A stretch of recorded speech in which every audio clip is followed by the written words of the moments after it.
শিক্ষক বা শিক্ষিকা হওয়ার ইন্টারভিউ মানে শুধুমাত্র প্রশ্ন উত্তর এবং টিচিং ডেমনস্ট্রেশন নয়, এর বাইরেও বেশ কিছু বিষয় ইন্টারভিউ বোর্ডে আসতে পারে।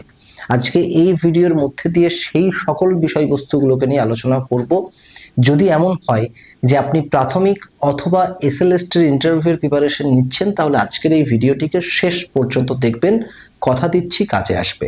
তাহলে প্রথমেই ডেমো সংক্রান্ত যে বিষয়বস্তুগুলি বলবো, যদি প্রাথমিকের বিষয় হয় তাহলে আপনি অবশ্যই 5টি ডেমোকে রেডি করে রাখবেন, যেটা প্রত্যেকটি বিষয় থেকে আসবে, এবং তার বাইরে অবশ্যই নির্দিষ্ট স্কিল ডেভেলপ করে রাখবেন, কারণ সকল ডেমো কিন্তু আপনার ইচ্ছে মতো দেওয়া হবে না। 3 রকম হতে পারে। প্রথমেই আপনাকে আপনার ইচ্ছে মতো ডেমো বলতে পারে, সেক্ষেত্রে সমস্যা মিটে গেল, কোনো সমস্যা নেই। দ্বিতীয় হলো যে আপনাকে সাবজেক্ট চুজ করে দিতে পারে, যে আপনি পরিবেশ থেকে ডেমো দিন, বাংলা থেকে দিন বা অঙ্ক থেকে দিন, ইত্যাদি হতে পারে। সেক্ষেত্রে মোটামুটি 5টা ডেমো রেডি থাকলেই কিন্তু আমরা সেই ব্যাপারটিকে কভার করে ফেলতে পারবো। এবং তৃতীয় হতে পারে যে ইন্টারভিউয়ার টপিক চুজ করে দিলেন, যে কোনো একটি টপিক, সেই টপিকে আপনাকে ডেমো দিতে হলো। সেক্ষেত্রে কিন্তু শুধুমাত্র মুখস্থ বিদ্যা কাজে লাগবে না, কারণ সেখানে যতক্ষণ না পর্যন্ত আপনি ডেমোর স্কিলগুলোকে ডেভেলপ করছেন, ততক্ষণ পর্যন্ত কিন্তু আপনি ডেমো দিতে পারবেন না। কাজেই এটা হচ্ছে ডেমোর প্রস্তুতি।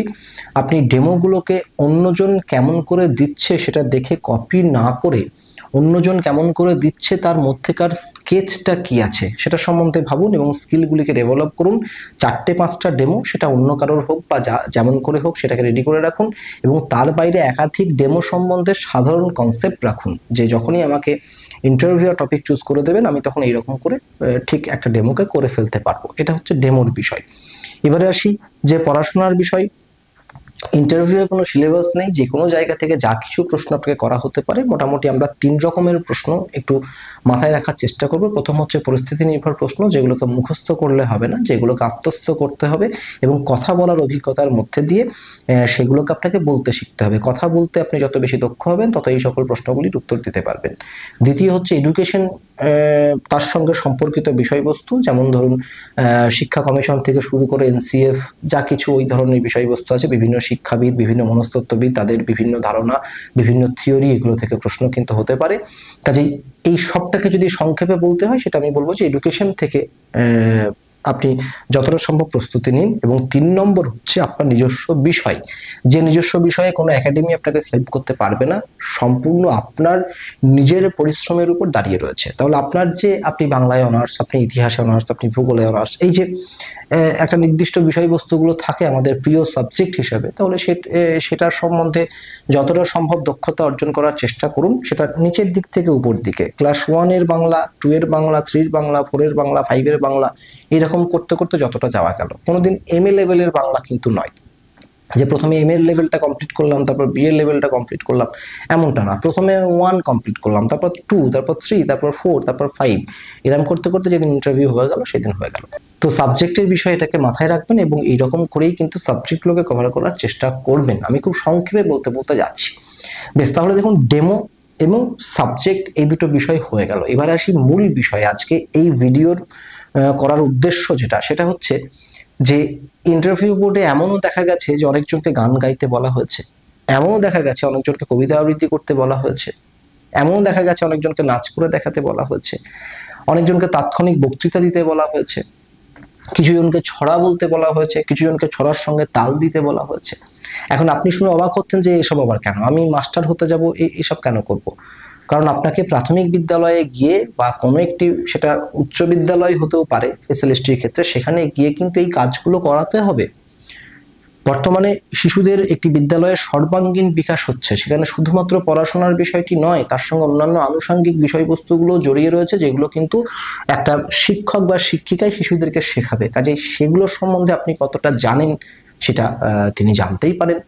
এবার ইন্টারভিউ বোর্ডে এই প্রসঙ্গগুলো কেমন করে উঠে আসে? ইন্টারভিউ বোর্ডে এই প্রসঙ্গগুলো উঠে আসে মূলত আপনার নিজের সম্বন্ধে কিছু বলার বিষয়ের মধ্যে দিয়ে। আপনি সেখানে বলেছেন যে অবসর সময়ে আমি থিয়েটার করি, তাহলে আপনাকে বলতেই পারে যে কোনো একটি নির্দিষ্ট চরিত্র আপনি অভিনয় করে দেখান, যাতে আপনি সত্যি বলেছেন না মিথ্যা বলেছেন সেটা প্রমাণ হয়, এবং তার সঙ্গে এই নির্দিষ্ট বিষয়ে আপনার পারদর্শিতা কতটা রয়েছে।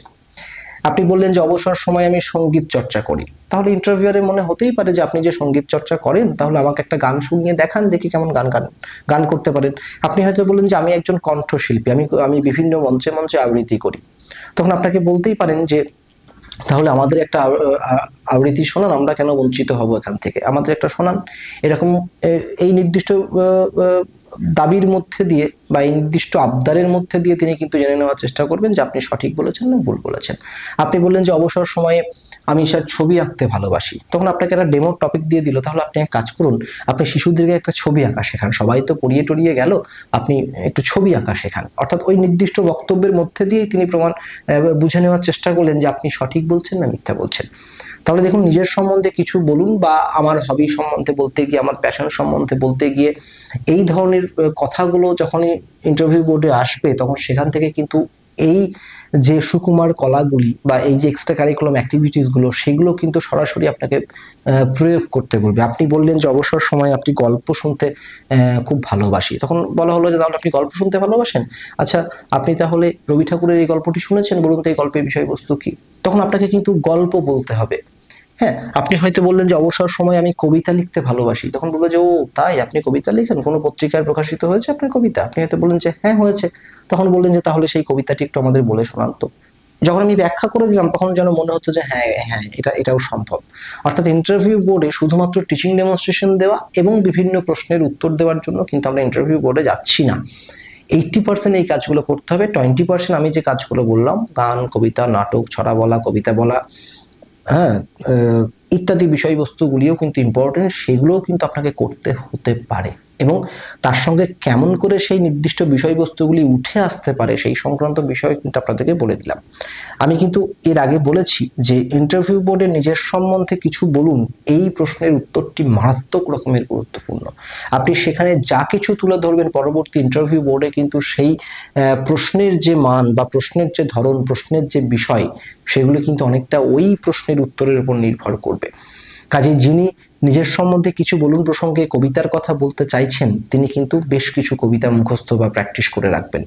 যিনি সেখানে গানের কথা বলতে চাইছেন, তিনি কিন্তু বেশ কিছু গান যেগুলি শিশুদের সঙ্গে যায়, সেই সকল গানগুলিকে কিন্তু প্র্যাকটিস করে রাখবেন, আপনাকে সরাসরি গাইতে বলতে পারে। যিনি বলবেন যে অবসর সময় আমি থিয়েটার করি, তিনি কিন্তু দু একটা চরিত্রের একটু 2-1 মিনিটের অভিনয় কিন্তু রেডি করে রাখবেন। যিনি বলবেন যে আমি অবসর সময়ে সাংস্কৃতিক বিষয়বস্তুর মধ্যে দিয়ে অবসরটা যাপন করার চেষ্টা করি, তাকে কিন্তু বলা হবে যে তাহলে একটা সাংস্কৃতিক প্রতিযোগিতা বা একটা সাংস্কৃতিক সন্ধ্যা অ্যারেঞ্জ করতে গেলে কি কি লাগে একটু বলুন তো, আপনি কেমন করে সেটা পরিকল্পনা করবেন, সেগুলো কিন্তু বলতেই পারে। এবং অবশ্যই তাৎক্ষণিক বক্তৃতা, সেটা তার কিন্তু কোনো লিমিট নেই, সেটা যে কাউকে বলতে পারে। যেহেতু বিদ্যালয়ে বেশ কিছু পালনীয় দিন রয়েছে, বেশ কিছু মনীষীর জন্মদিন বিদ্যালয়ে পালন করা হয়, হঠাৎ করে আপনাকে বলা হলো যে স্বাধীনতা দিবস সম্বন্ধে আপনি শিশুদের উদ্দেশ্যে কিছু বলুন, এরকম প্রশ্ন কিন্তু হতেই পারে। তাহলে সেগুলোর জন্য কিন্তু তৈরি থাকতে হবে। বিশেষ করে বিদ্যালয়ের যে ছুটির তালিকা আছে, সেখানে যে দিনগুলি ছুটি এবং যে দিনগুলি পালনীয়, সেই দিনগুলির গুরুত্ব, সেই দিনগুলির বৈশিষ্ট্য কিন্তু আপনাকে জানতে হবে এবং সেগুলো কথা বলার মধ্যে দিয়ে দিয়ে আপনাকে অভ্যাসের মধ্যে দিয়ে যেতে হবে। আমরা আমাদের যে ওয়ার্কশপ, সেই ওয়ার্কশপে কিন্তু এই এই প্রক্রিয়াগুলোর মধ্যে দিয়েই ছেলে মেয়েদেরকে নিয়ে যাচ্ছি। এখন আপাতত যারা অনলাইনে অ্যাডমিশন নিয়েছে, সেই সকল ছেলে মেয়েদেরকে করা হচ্ছে, 2 দিনের ওয়ার্কশপ হয়, 2 দিনের জন্যই আসতে হয়। যখন আপনাদের জন্য সেটা উন্মুক্ত করে দেবো, হয়তো আর কিছুদিনের মধ্যেই সেটা উন্মুক্ত করে দেবো, যে খুশি সে আসতে পারবেন, তখন আমি কোনো একটা ভিডিওতে তার ডিটেলটা বলে দেবো, আপনারা 2 দিন এখানে হই হই হই হই করে কাটিয়ে যেতে পারবেন। এবং এই গান, নাচ, কবিতা, ছড়া, এই সব কিছুর সঙ্গে ইন্টারভিউ কেমন করে দিতে হবে, কেমন করে কথা বলতে হবে, কি করতে হবে না হবে, সেই সমস্ত বিষয়ে কিন্তু ওয়ার্কশপে আলোচনা হবে। যাই হোক, এই ভিডিওর বানানোর মূল উদ্দেশ্য এগুলো নয়, তাই এগুলোকে নিয়ে বেশি কথা বলছি না।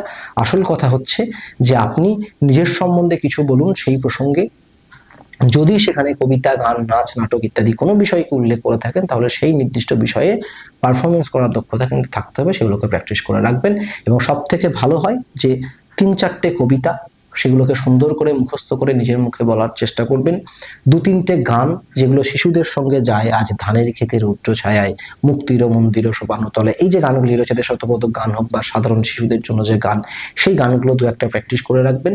আপনারা ডিএলএড কলেজে সেগুলো শিখেছেন, তুমি নির্মল করো মঙ্গল করো, সেই গানও শিখেছেন। তো এইরকম 2-4টে গান কিছু নির্দিষ্ট দিন, যেমন স্বাধীনতা দিবস, যেমন প্রজাতন্ত্র দিবস, যেমন শিশু দিবস, যেমন বৃক্ষরোপণ দিবস, এই দিবসগুলি সম্বন্ধে যারা সাধারণ কিছু কথা বলতে পারেন, সেই দক্ষতা অর্জন করে রাখবেন। এবং বিভিন্ন মনীষী, যেমন আমাদের পণ্ডিত ঈশ্বরচন্দ্র বিদ্যাসাগর মহাশয়, কবিগুরু রবীন্দ্রনাথ ঠাকুর মহাশয়, আমাদের কাজী নজরুল ইসলাম মহাশয়, হ্যাঁ, এই যে মনীষীরা রয়েছেন, নেতাজি সুভাষচন্দ্র বসু মহাশয়, গান্ধীজি মহাশয়, এই যে মহান মহান ব্যক্তিত্ব যারা আমাদের ভারতবর্ষের মাটিতে জন্মেছেন, তাদের জীবনী সম্বন্ধে, তাদের কর্মকাণ্ড সম্বন্ধে অল্প বিস্তর জেনে যাবেন। খুব বেশি না, 10 মিনিট 15 মিনিটের না, মোটামুটি ওই হয়তো 1 মিনিট বলতে পারার মতো ক্ষমতা আপনার মধ্যে থাকতে হবে। তাহলে আজকের এই যে নির্দিষ্ট ভিডিওটিকে বানিয়েছি সেটা এই উদ্দেশ্য নিয়েই যে পড়াশোনা এবং টিচিং ডেমনস্ট্রেশন, তার বাইরে ইন্টারভিউ বোর্ডে আর কি প্রয়োজন আছে, এই নির্দিষ্ট বিষয়বস্তুগুলিরই কিন্তু প্রয়োজন আছে, সেগুলোকে প্র্যাকটিস করে রাখবেন।